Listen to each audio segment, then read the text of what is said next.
আল্লাহ পাক হেদায়েত এবং বুঝ সবাইকে দিবেন না। আল্লাহ যে আপনাকে কথাগুলো শোনার তৌফিক দিচ্ছেন, বোঝার তৌফিক দিয়েছেন, আপনার কান পর্যন্ত পৌঁছে দিয়েছেন, আপনি সৌভাগ্যবান। আল্লাহ পাক সবাইকে সুযোগ দিবেন না। 1999টা মানুষ জাহান্নামে যাবে, 1999টা মানুষ জাহান্নামে যাবে। এটা হাদিসে আসছে সহিহ বুখারীতে 4 বার। আর আল্লাহ পাক সূরা আরাফের 179 নম্বর আয়াতে ওটাও বলেছেন, ওয়ালাকাদ যারা'না লিজাহান্নামা কাসীরাম মিনাল জিন্নি ওয়াল ইনস।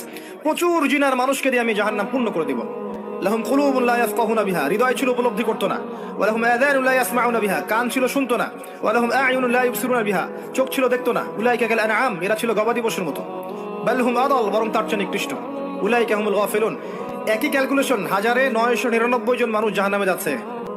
তো আপনি সৌভাগ্যবান, কারণ এই কথাগুলো আপনার পর্যন্ত পৌঁছেছে।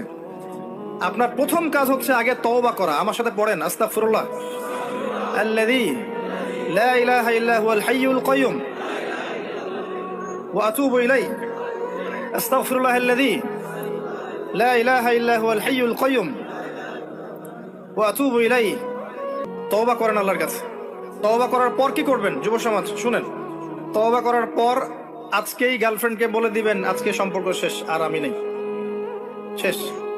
ওইটা রাস্তা বন্ধ করেন, কারণ এটা আপনার জীবনের সবচেয়ে বড় ফিতনার রাস্তা।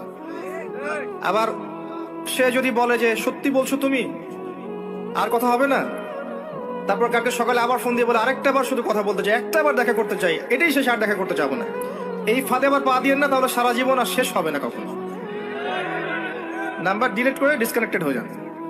আর যদি দেখেন যে না, আসলে তার মধ্যে দিনের কিছুটা বুঝ আছে, আপনার একটা রিজিকের সোর্স আছে, হালাল রিজিক খাচ্ছেন, মাশাআল্লাহ, চাকরি করছেন বা ব্যবসা করছেন, কিছু একটা করতে পারছেন, তার বাবার কাছে গিয়ে তার হাত চান বীর পুরুষের মতো, গিয়ে বলেন যে আমি আপনার মেয়েকে বিয়ে করতে চাই।